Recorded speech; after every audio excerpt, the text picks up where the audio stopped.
Live. We are. So Setting up your meeting for Facebook Live. Hold on. Oh, my.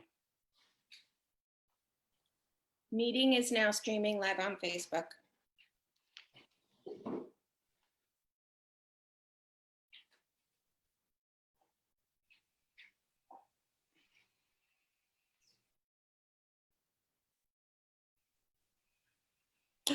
I see me. How Perfect. do I see the questions? All right, we are streaming live. Hello, everybody. This is Kevin Hunting with 2 Steps Forward Coaching and Lauren Weinreb with LBW Coaching. And we are calling this just for today's, for our first live, called the K&L Effect. And so this is our episode number 1. And today we are going to be bringing just a series of questions, and we're both going to be answering them. And it's really related to coaching, and I'm sure related to our personal experiences. So let's go ahead and get started. Lauren, what's the first question that you have? Really? That's so nice. Okay.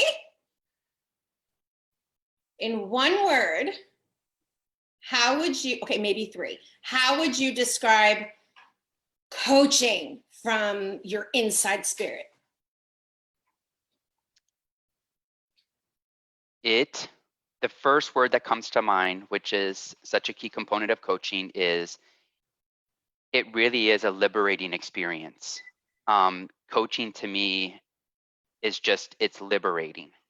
Not only, I think, seeing it through the client's point of view, it can be very liberating, but I think for me as a coach, also it's very liberating.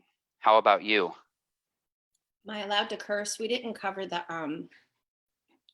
won't. Okay. No, you can totally. This is whatever you feel. This is you. This is us. So whatever comes to mind.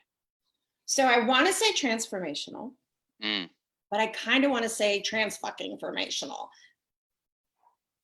You and I were talking about that the other day, where you're like, "This shit's real," you know?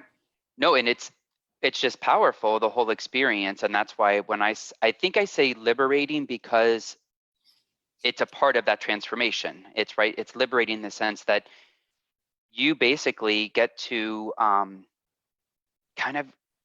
it's like getting rid of all the dirt or something. It's like it's about freeing up your mind and your thoughts to become more empowering as an individual. And so that part of it is liberating to me. So what's right, that was our first question. I'm not sure if we have anyone. If you're there and you're watching us, by all means, let yourself be known. And if you have any questions, you can send them to us through the comments on Facebook. I have the chat up. Okay, perfect. So we'll be able to see them. So what's the next question? You go. So my question is, what got you into coaching? What brought you to coaching? So I have 3 children, and organically it was time. I stayed home. I chose to stay home, and took it like a full-time job. And then my son, who I adore and is so incredibly self-sufficient and doesn't really totally need me, it was organically time for me to kind of go into my turn. And I thought I was going to get my master's in social work. I applied to the University of Central Florida. And something wasn't right. And I kept talking to my daughter while I was waiting to hear. And she was like, well, maybe you're, like scared about doing it. I was like, I don't know, just something doesn't feel right. And then this kind of went on for weeks. And I was in the car with a girlfriend, Sharona, and I was doing my verbal eye process in my head. And she screams at me, oh my God, you're supposed to be a life coach. And you're not supposed to do that because she's a life coach. You're not supposed to tell people what to do, but she's like one of my dearest friends. So it was. Yeah, that's called leading. Yeah, she didn't have her coaching hat on. She had her friend hat. And I was like, oh, okay. And so she gave me all her material. And I looked at it and I said, oh my gosh, that's what I want to do. It was very different than therapy. I did get into UCF and that felt really great. And I think that empowered me to feel like I don't know, that I was making a decision. Mm-hmm. And, but it just felt right because I knew that I wanted to help people. I've always wanted to help people. I just didn't know that there were different modalities. And so this is so different. And as soon as I started going through her material for the coursework that she went through, I was like, hell yeah, that's exactly what I want to do. And that's it. What about you? Well, I don't want to take up too much time, but I mean, in a nutshell, the road or all paths led to coaching had to deal with me and how my career and trying to manage a career. And so, sharing my life obviously with someone who is getting reposted every 3 to 4 years has meant that I've moved 4 times over just the past 9 years. And when I say moved, it doesn't mean like just moved to like the next town over. It's been different states, it's been out of the country. And so for me, I really, it was an awareness around not feeling really 100% fulfilled in what I was doing. So even the jobs that I had, I really enjoyed and I gained a lot of great experience, professional experience. But when we moved most recently from DC to Miami, I remember getting here and I had a really, really profound discussion with a gentleman who was an entrepreneur, and he was asking me these really big questions about, you know, why is it that you think that you look at it from a job perspective versus why can't you have a career? And that kind of just got me thinking. It just got my juices going in terms of, this is my life too, and what am I doing with my life? And what impact do I want to make in my life? And so really that coupled with some other things that were happening in my life at the time brought me to coaching. And I didn't really know about coaching until I'd say July, August of last year. That's when I found out. And so I started doing research, and that led me obviously to IPEC, which, we both have basically done the program. So I love it. I mean, I've never felt more full in terms of what I'm doing, why I'm doing it, and really, the people I'm serving and how it's going to make such a beautiful difference in their lives as well. I love that. So it sounds like what you're saying, it's also part of your calling, like your purpose. It is, and I don't think I really realized it. That's the thing. It was this organic. It just moved organically to a place, yeah, where I realized that I'm like, oh my gosh, like this is it feels natural what I'm doing. The learning piece, the education through IPEC has been phenomenal in terms of just the experience overall, and has only reinforced that this is what I'm supposed to be doing. I had not ever heard of life coaching.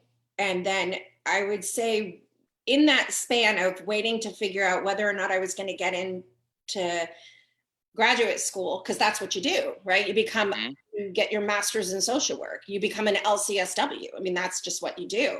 I didn't know. Oh, that's one of those, just that's the belief. That's what you do. That's the rule. I had no idea that I could look to the left, look to the right. And it was interesting because in hindsight, I remember 4 people saying to me, you should be a life coach. You should be a life coach. And it didn't dawn on me until I was in the car with Sharona.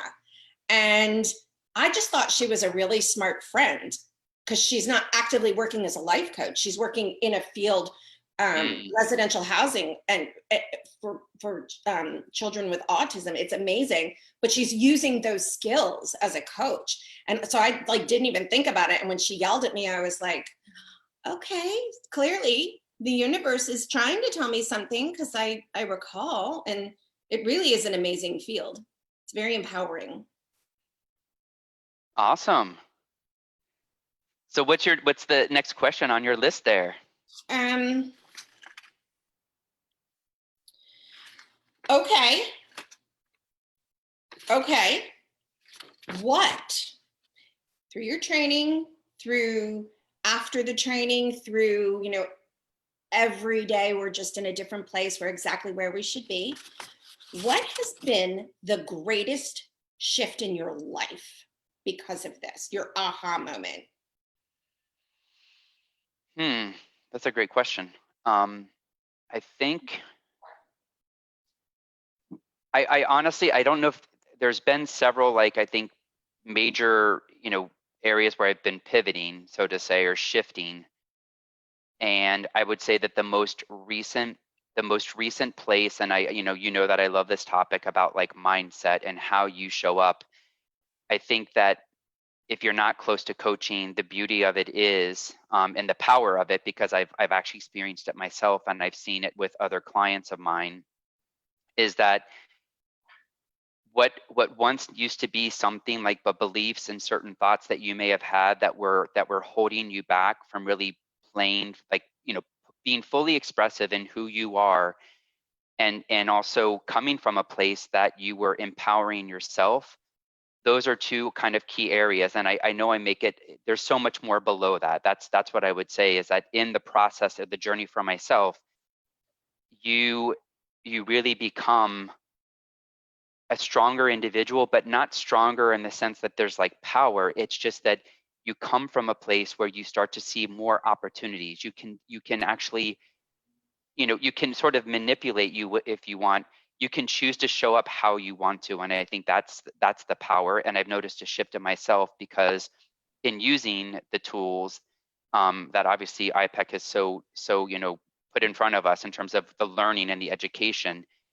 That to me is the most powerful piece, and I've actually experienced it. So I've seen that shift, and I've seen, that's the beauty of it when people, I think, believe in coaching. And that's really the power of coaching, is that once you experience it on an individual level, you honestly can't believe that you're like, why the hell was I filling myself up with those doubts and thoughts and kind of, the negativity that all of us deal with. It is a part of human life and nature, but I think that knowing that you have control and more choice makes it that's the more powerful piece for me. It's so powerful. And again, it's happened to me. So I can't, I'm just like, wow, this really works. Do you want to share with me an experience most recently that you can share with everybody else to illustrate how that happened? Yeah, so I'd say like the most recent experience was, I was moderating and kind of leading a discussion for an inaugural event for this nonprofit that I'm a part of. And I can tell you that previously in this type of a situation, I I would have been highly stressed and really worried about how things were going to go. How was I going to show up? Like, and not, and I would say coming more from like, oh my God, is this going to go well? Is it not going to go well? And not filling myself up with positivity, but actually the reverse. And so, in the past, I probably would have only gotten 3 or 4 hours like of sleep the night before, because my mind would have been racing about Sure. what was going to happen. But with the tools that I have at our, that we have at our disposal, I would say that through just recalibrating my point of view and where I was coming from in terms of the questions I asked myself in preparation of how I wanted things to go, that manifested itself during the actual event. And it went, I mean, there was so much more possibility, is basically all I can say. Is I was really able to be present and in the moment, rather than be, kind of consumed by my stress and my worry. And so that was the real piece That that makes that sense. What did you say to yourself? the main question I kept saying to myself is, like, how can this be like a win-win for everyone that's involved? And that win-win included myself. And so instead of always looking at it from a place of, oh my God, it's me versus you or me versus them, it was really a we approach. And so that's where my mindset was. I was able to see things much more holistically while I was in the actual process of it. I mean, I could sometimes like you don't hear people when you're stressed or you're worried. You're not hearing what everyone's saying because you're consumed by your own thoughts and ego. And in Right. this particular case, everything kind of opened up, and it just, honestly, it was a really amazing experience.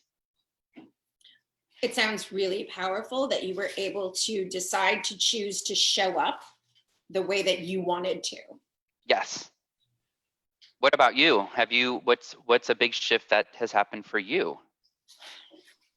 The only one, well, Or maybe more recent, or the one that really sticks out to you? okay, so while I want everybody to know, while I had these questions, they were really only supposed to go for Kevin, so I didn't prepare for the answers. I think really the biggest one actually involved you. And it was when we did, yeah, huge. It was when we did the 14-day challenge and we had to share our story. And my story, everybody has a story. And it's that story, that history that we bring with us. It's all of those hard experiences that shape us. And it was really important that at the beginning of my building my business, that my story needed to be told. Everybody's story needs to be told. We need to own our story. To me, that's really important. And so it was right before I was going to share my story, and I was really nervous. And I said to you, oh my gosh, I'm so nervous. I don't know how to do this. And my head, the mental chatter that was going on, there were all these voices. And while I knew what it was I needed to do, you immediately called me back to a new rule, and that's detach from the outcome. Like, you don't have to worry about anything. You don't have to worry about it going viral. You don't have to worry about whether or not people like it. You don't have to worry about what anybody thinks. This isn't about them. This is me sharing my story. And the reason I was sharing my story was not for necessarily the whole entire world to hear, but for that one person, because that's what I was called to do, was share my story so that someone else out there knew that they weren't alone. And that was, going back to that gift that I got. One of the greatest gifts that I got was that I wasn't alone.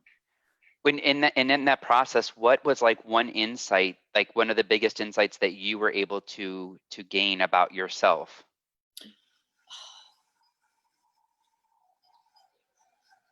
Literally, what I love is that it's not about me. Mm. Like, I love the fact that, there were a couple. One was me deciding to coach was about me serving people. It wasn't about my story. It was about taking my life experiences and how I've worked through them and the gifts that I've received and the ahas, and sharing that with other people so that I can take them from where I was feeling alone and different and suffering and say, oh gosh, don't even bother following the yellow brick road. Go down the brown brick road, because let me tell you, there's some great shit down there. And it does. I mean, like, it's about detaching and making it about the people that you're meant and called to serve. And that was just huge when it's not about me. And it isn't about me. None of it's about me. Yeah. Thank you for asking that. Gosh. So what's the next question, Lauren, that we're both going to have to answer? Isn't it your turn? Oh, well, I didn't really prepare any. I thought it was going to be very extemporaneous. So let's see, what's another question that I can ask? What? I have one. Okay, no, go ahead. You go. No, you can go. This is. You go. I told you to go. No, I honestly, I don't have a question. So yeah, you can go. I feel bad. You should go. No. Why are you feeling bad? Because I interrupted you. I know. Guilt. Okay. Because I turned, so I can be extemporaneous, but I thought you were going to prepare questions And so I wanted to make sure that I prepared good questions for you. So I did have Gotcha. to write them down, but there was one that and I don't think we've covered it, but I really love this question. Okay, let's do that one then. If you Okay, really love it. I think I do. Okay, Okay. no, I know I do. My question is, where you are now, Mm-hmm. what do you wish you could tell your younger Kevin? Oh my gosh. Um, I mean, there's so much that I would tell him. And that funny, now I've become so much more secure in terms of kind of now reflecting back and thinking, God, where, it's all an evolution, right? We're all growing and evolving every single day, every single week. Some of us, maybe are growing faster just because so many of us enjoy kind of reflecting, going inward and looking at building our own self-awareness, which is really, I think, the beauty of why we're here, is partly to build our own self-awareness, hopefully over time. But for me, I would say to that younger, like to that 19-year-old, I guess, that you were so much more than what you actually believed that you were when you were 19 years old. That you possessed a certain beauty and an honesty and a playfulness and just intelligence, I think, smartness when it comes to what you're doing and why you were doing it, but to really believe in that more and to know it. I think that would be like the number one thing that I would have told that 19 or 20-year-old self of mine. And it comes from, it speaks to like confidence and trust. And so I think it would be to really have trusted myself more than what I did. But then I wouldn't change things. Like I wouldn't change the fact that I've been able to acquire and get to the place where I'm at now, where I have that awareness. And so I think it's like a double-edged sword, right? That you would want to say that to your younger self, but it's only having gone through the experiences that I went through that I am where I am supposed to be right now. And it really feels amazing to be here now. You're 100% right.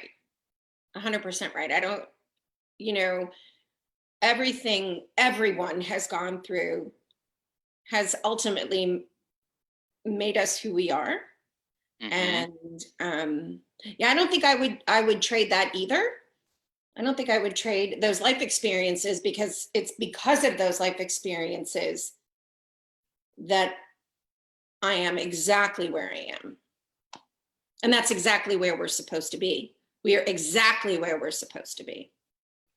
It's funny. It's a great question because I don't think I gave myself enough credit then, is I guess what I would say. I mean, I was making decisions, and I think sometimes they were, obviously there was a lot of like, there was awareness in me making decisions. That's why I made them. But it's weird that I'm like, sometimes I think I was making decisions also because somehow the universe brought it to me. Like, and so it was less about it. It was like me fulfilling my destiny. That sounds weird, but it was like me I don't fulfilling think my it's weird. destiny. I don't think it's weird at all. That's my And line. Go ahead. and sometimes now when I look back, and I mean, we've had these conversations, when you think about it, I'm like, wow, how courageous to make a lot of the decisions that I made. But when I think back to that time, I definitely would have said that, oh my God, like I was filled with a lot of anxiety, worry, fear of the unknown, self-doubt. And I think it might be universal in that I know when you're 19 or 20 years old, a lot of people obviously have those same feelings, but I think I experience them sometimes at a higher level, perhaps, than other individuals, because I really had to find out for myself and build that over time, because it wasn't something that was instilled.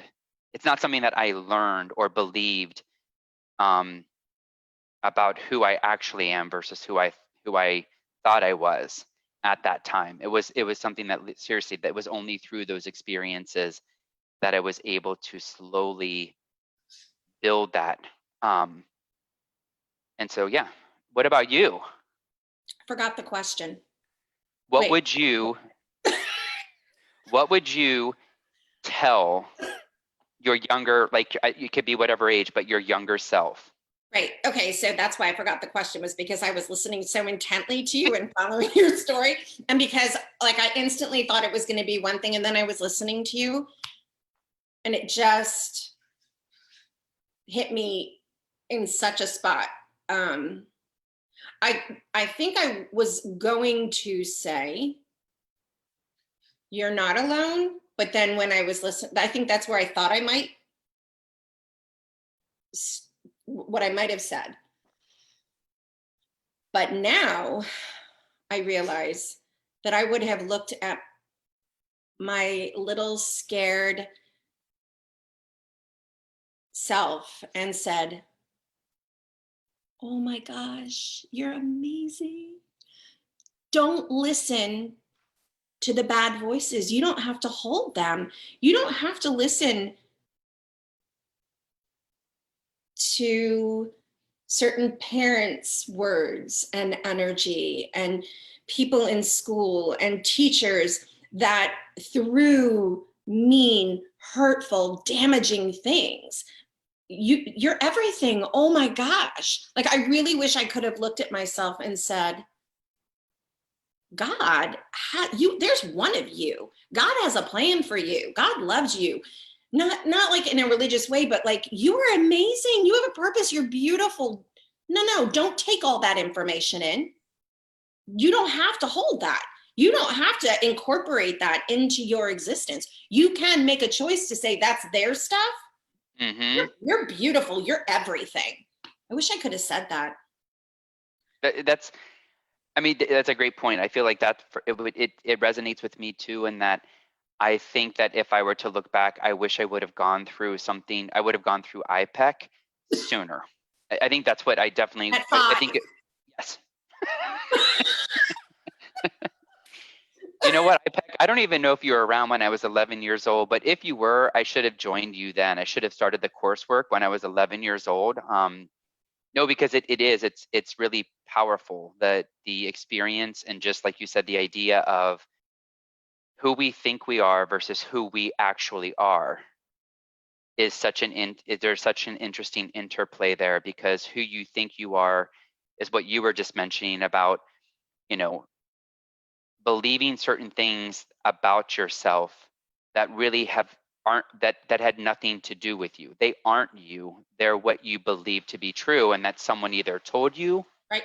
you were, or I was bullied. I was bullied for being gay. I mean, at the time I didn't know I was gay, but I was bullied by a gentleman, Floyd. I remember on recess. And that certainly leaves you with a certain belief about yourself, that you are somehow less than, or that you're not, you don't fit in with all the other kids because there's something wrong with you. And so you start to interpret those messages, and those messages kind of stick with you and inform your thoughts and beliefs as you begin to make decisions later in your life. And that has a real ripple effect in terms of what actions you then take. And so that's the liberating piece too, is that's what I meant. Like, you can kind of, it's almost like a cleansing. It's like, I mean, yeah, I was going to say that. Like a mikvah. But it's almost like, exactly, you come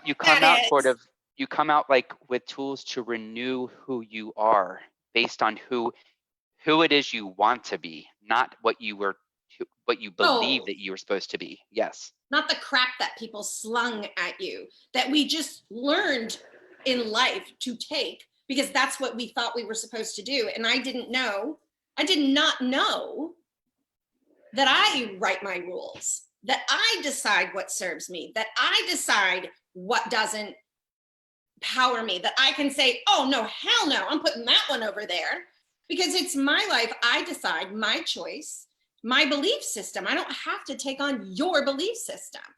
That's super powerful. Wow. Amen to that. I'm like, you are, I was going to say, you were kind of on fire there, Lauren. I could see, like, I think the light behind you lit up actually brighter as you were talking.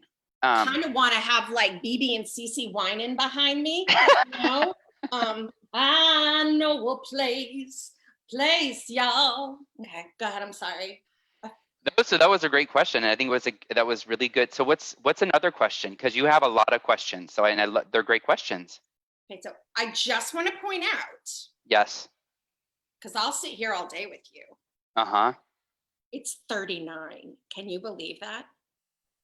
Yeah, we still have about 15, 20 minutes more. Oh, snap. I didn't know we were going to go that long. Yeah. Bring it. We have an hour. You know, if you're out there listening, anybody, I know I put it in the comments on Facebook, but if you're there and you have a question that you would like to ask Lauren and I, by all means, put it there and we will be happy to try to tackle it. So what's another question you have, Lauren? You don't want to try and ask a question and me not interrupt? No. Okay. We do have Denise, I think, is with us, and we have Holly as well, with us as well. So we've got some people that are there. So I'm looking on my mobile phone as we're on Zoom, so I'm seeing who's commenting as we go. I don't know how to do that. Well, yeah. So if anyone asks, but Holly was like, preach. She said, I don't have to take on your version of who I should be. That's a really great way to look at it. No.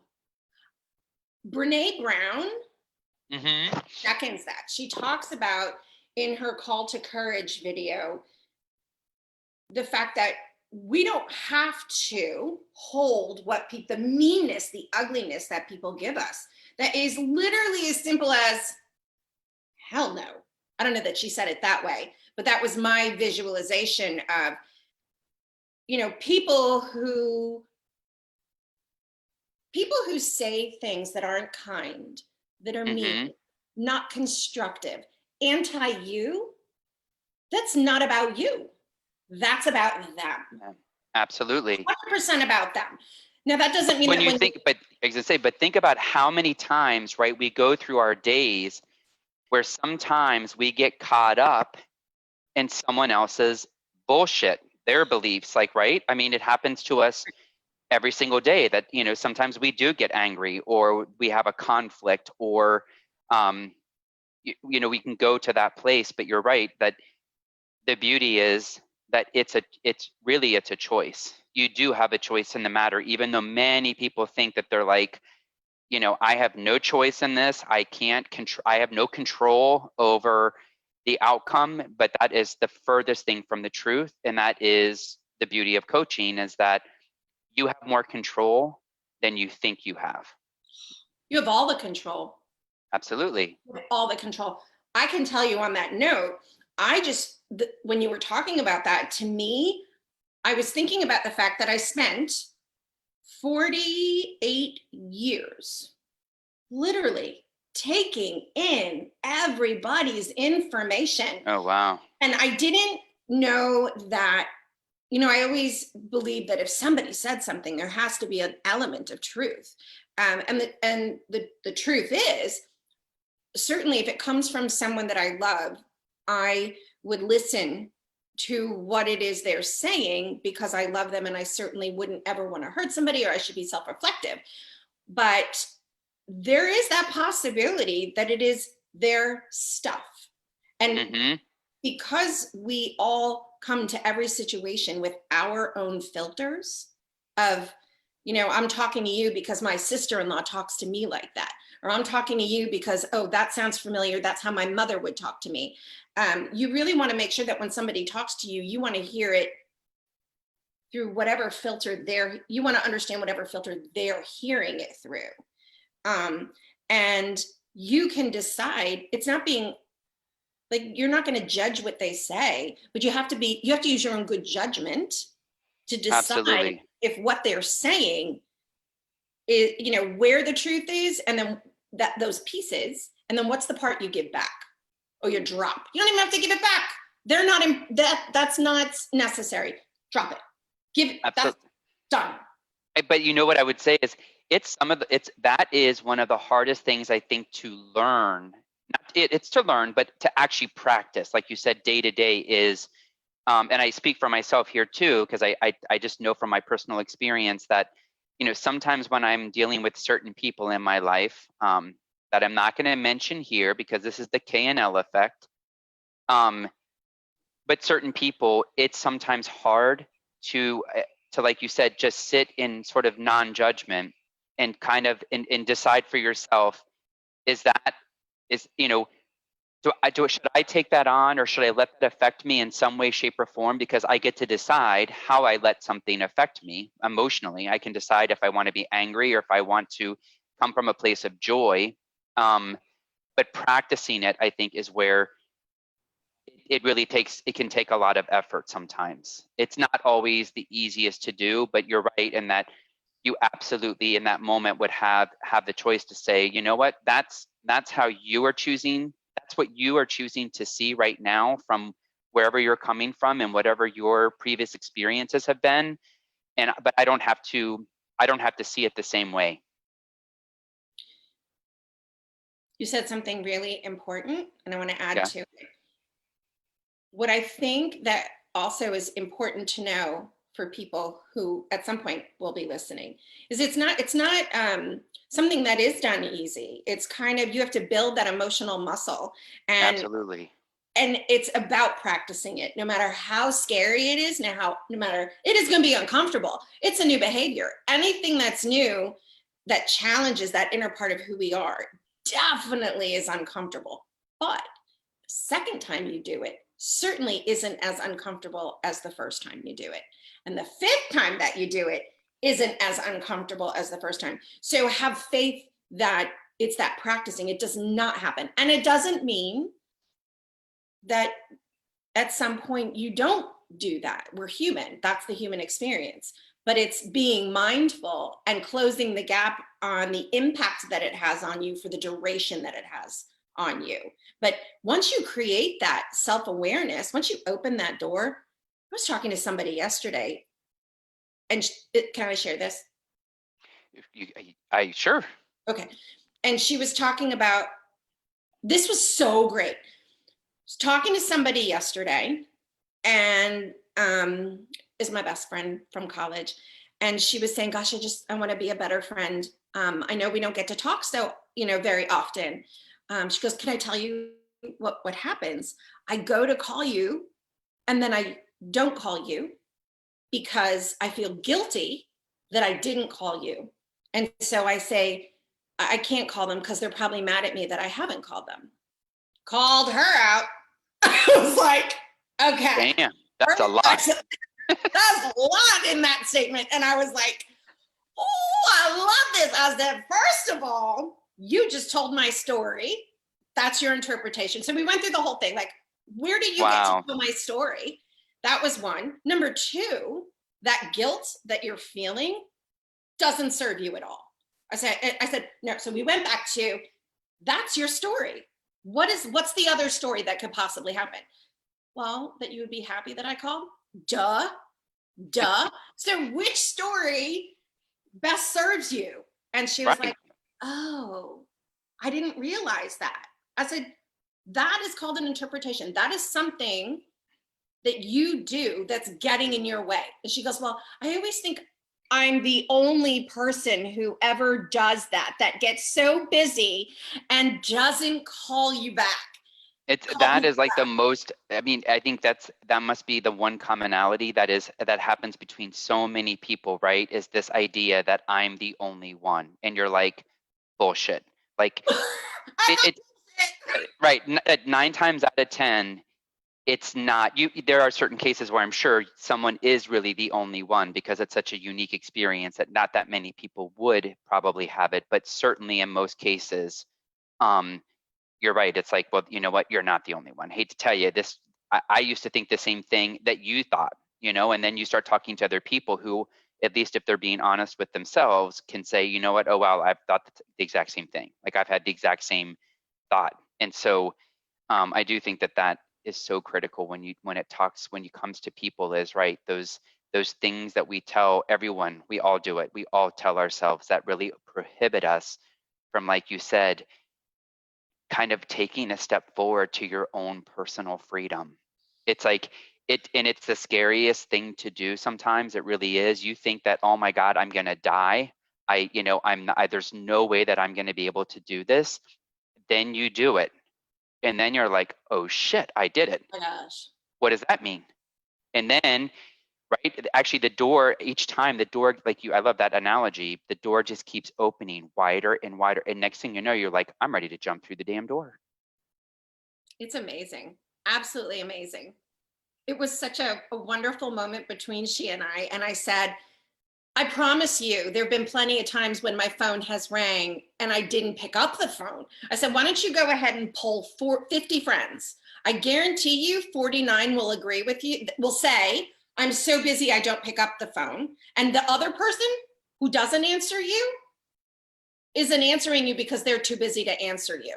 So let that shit go. I said, that's a story you're making up in your mind. She was blown away. She didn't know she made stories up. This is what happened last night. And I said, and so by the end of the conversation, like I said, this is it. That's it. Like, where else are you making up stories that are founded in your bullshit system? You know? Absolutely. No, it's such a really strong, these are strong beliefs that keep us from really, I think, sometimes realizing our full potential. And I don't mean full potential like everyone has to do it, because it's a choice. Everyone has a choice to make for themselves. But the beauty is when you start to do it and you really start to look at those, and it's that's where the word liberation comes from me. It's liberating. It's you are Absolutely. able to really detach yourself from something that is like a weight. It's like a heavy weight that you're dragging, and you're dragging all of this. And once you can drop one weight, you feel lighter. And then you're like, oh my God, I dropped another one. I even feel more lighter. Like it's this, That's it, exactly. so that, that's, I mean, this is great.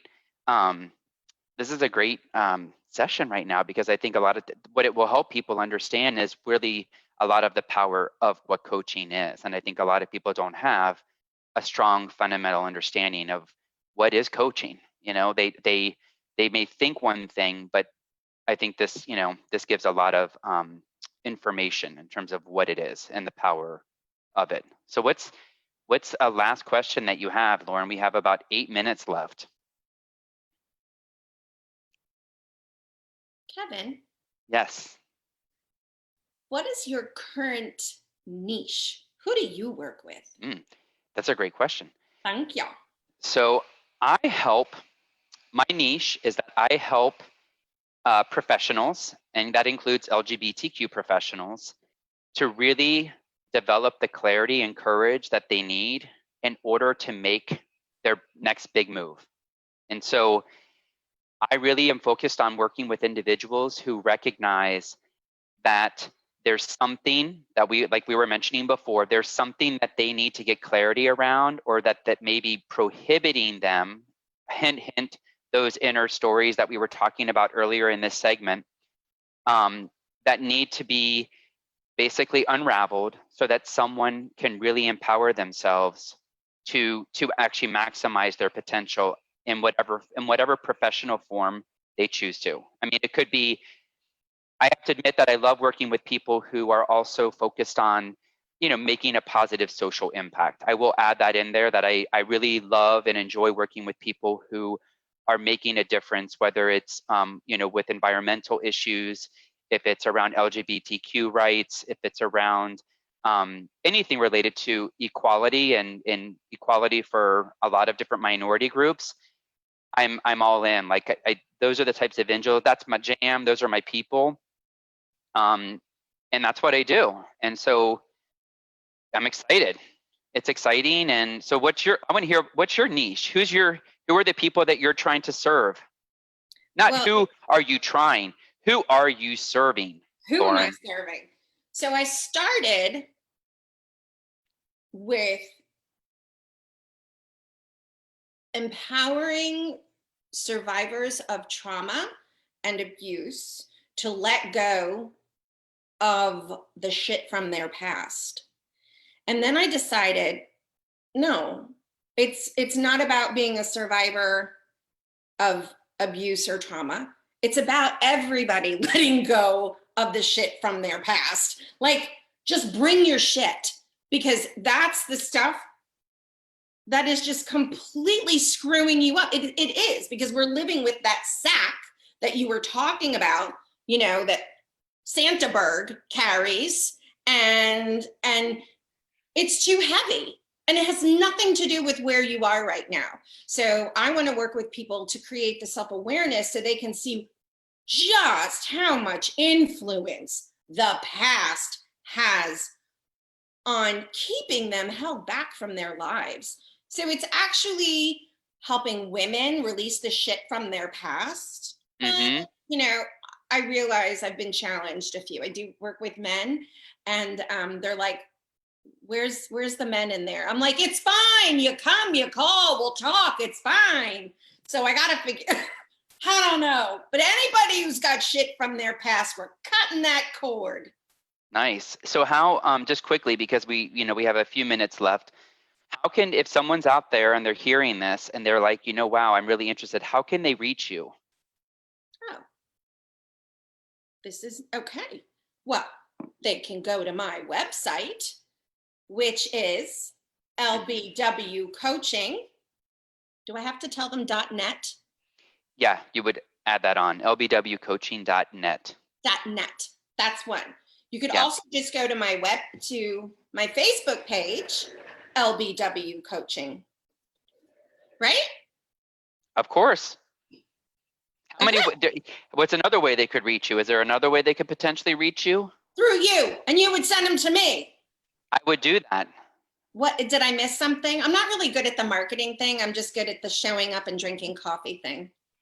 Well, the other piece, right, is you have an email that they could also just write you at. They could just send you an email and say, you know what? Hey, Lauren, I want to release my bullshit. How do I get to you? Holy crap! Hey, I remember you could put it in the chat if people want to do that. I will definitely add it in the chat after this, but you can also just say what your email is. I can. It is Lauren at lbwcoaching.net. Nice. How And do they reach you? so you can reach me by going to www.twostepsforwardcoaching.com. Sorry. And if you'd like to, you can also go to my Facebook page. You'll find me there at 2 Steps Forward Coaching, and my email if you're interested. And again, just if you've been, no strings attached, if you just want to have a conversation or interested in any of the topics that we've covered. I love talking about it. As you can tell, we love talking about it. You can reach me at info@2sfcoaching.com. And so you guys stay tuned, because this, we believe, we're pretty damn sure, and we'd love to hear from you, it's going to be a weekly thing. We're going to call it is called the K&L effect, but it's obviously LBW coaching with 2 Steps Forward coaching.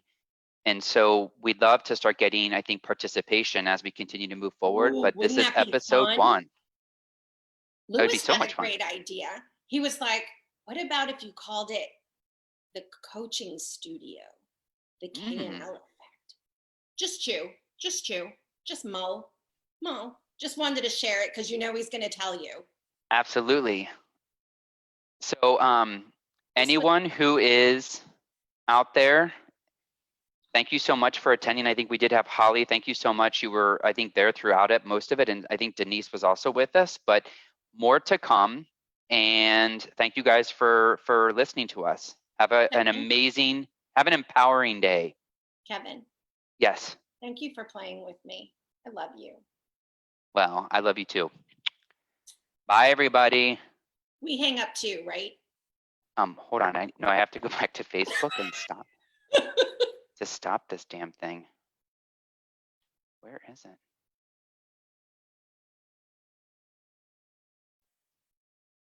Is there a button? Oh, bottom right-hand corner is leave. I'm not going to leave. You know what it is? Hold on one sec. It's because I didn't stop it. I thought I could stop it through Facebook. You want to just leave the meeting and then we'll go back? Yeah, I'm gonna close out, and so everyone, bye.